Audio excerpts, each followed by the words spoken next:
Hello everyone and welcome back to Libris by Mike Glover.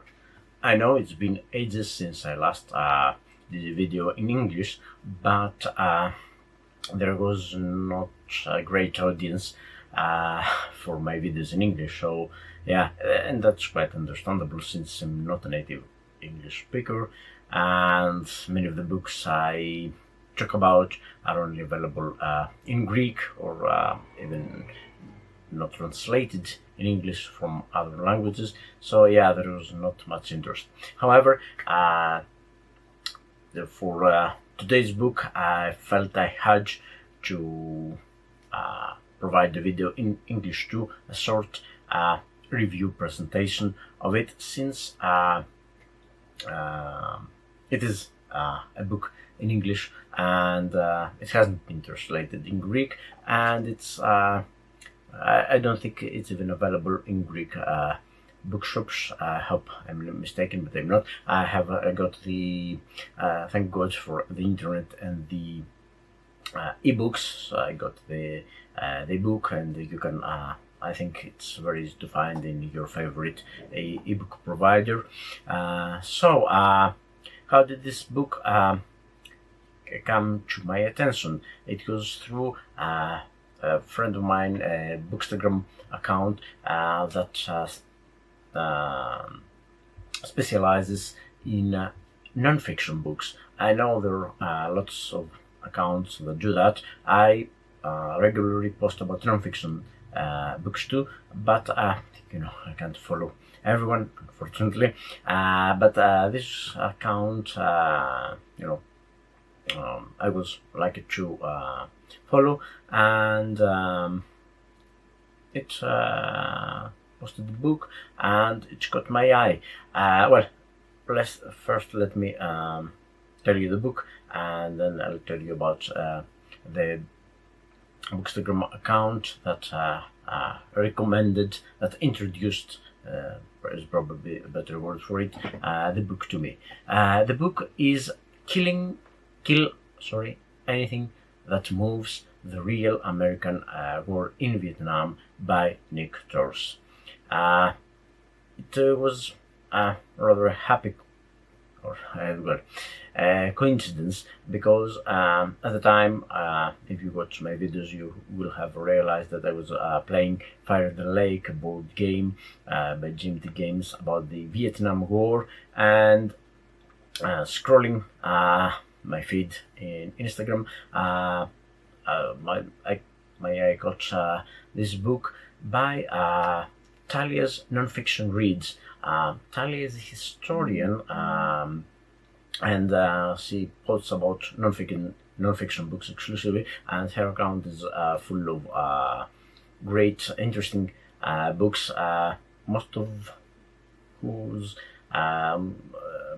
most of those books I haven't seen before, to be honest, and it's very good because it introduces two books that actually help to broaden our horizon. So please go follow her, and personally, if you were watching this video, Talia, thank you for introducing those books to us, and this particular book that's about the American War in Vietnam. What's special about that book? It's a rather disturbing and sad, I may add, book that doesn't offer a view of the history that we're familiar with.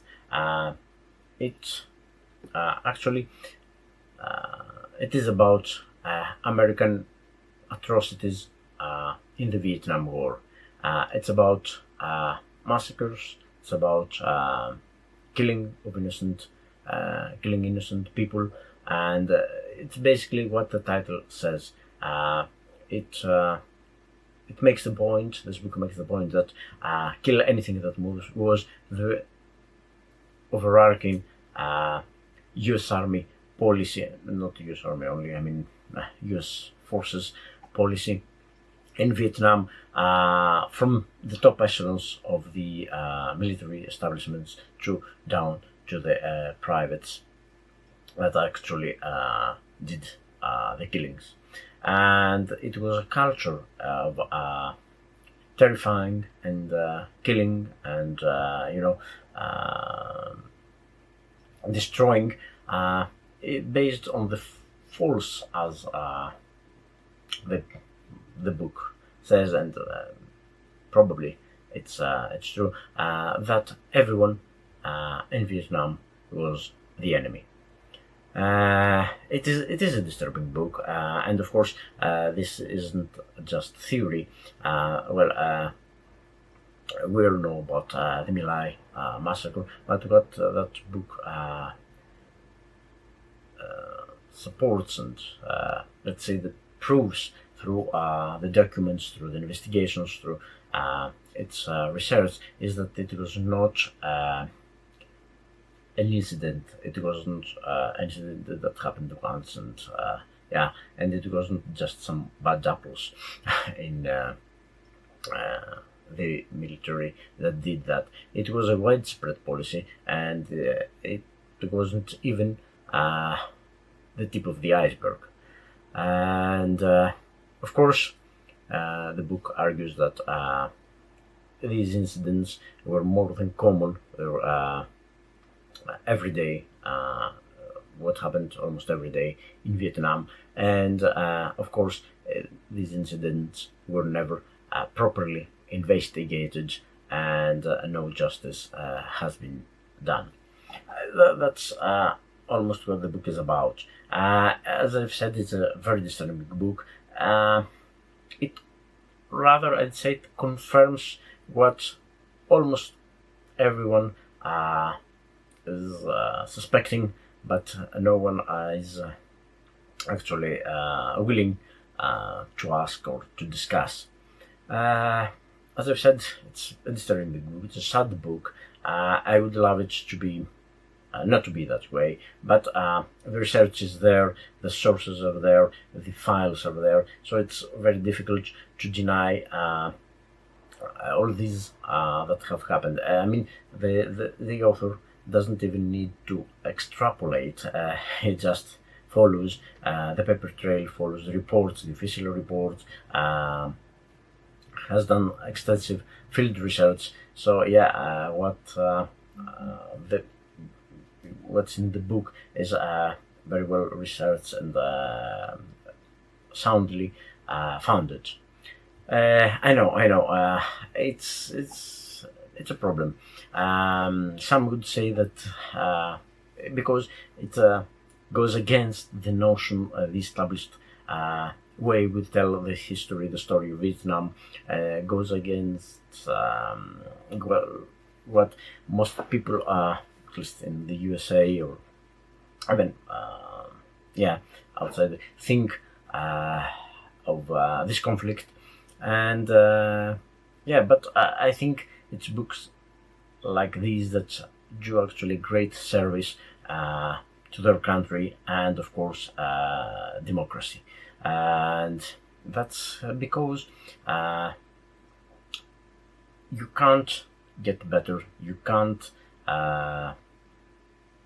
hope for a better democracy, for a better future, if you don't recognize, if you don't own your mistakes and show that you're willing to acknowledge them and be better in the future.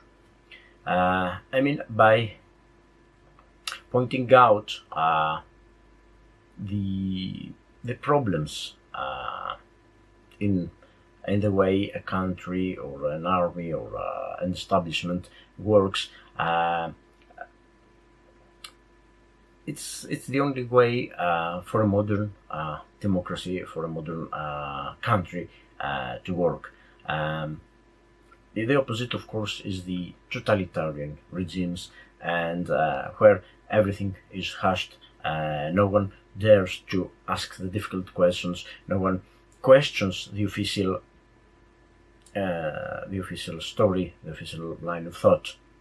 And these books serve, I think they do a great service to, of course, to the USA and to any country it would be the same. I have read this quite a few, not about Vietnam War, but for other stuff, for other wars and stuff like that, and they're actually empowering the quality of the government, the quality of the government of the country, because it helps. These books help educate the people, the general public, and that's basic. That's a basic component of democracy. You can't have democracy with the people that doesn't know that's in the dark, that is kept in the dark. Then you don't have real democracy. You slide towards other type of regimes. And yes, when books such as these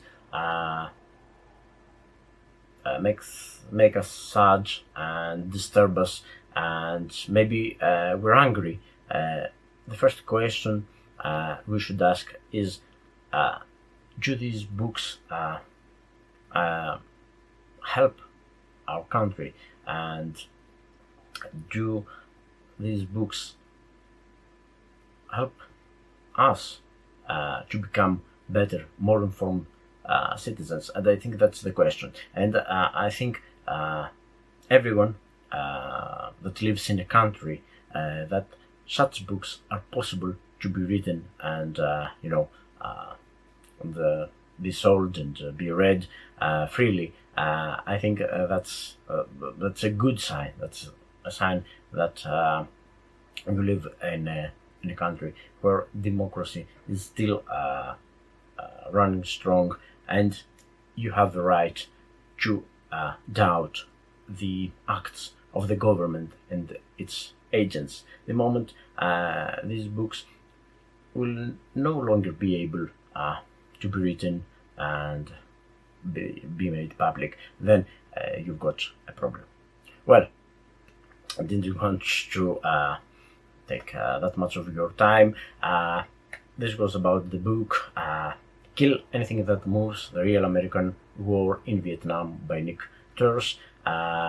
It was brought to my attention by my Bookstagram friend Talia. Go follow her, and thank you for watching this, and I hope you've enjoyed this video.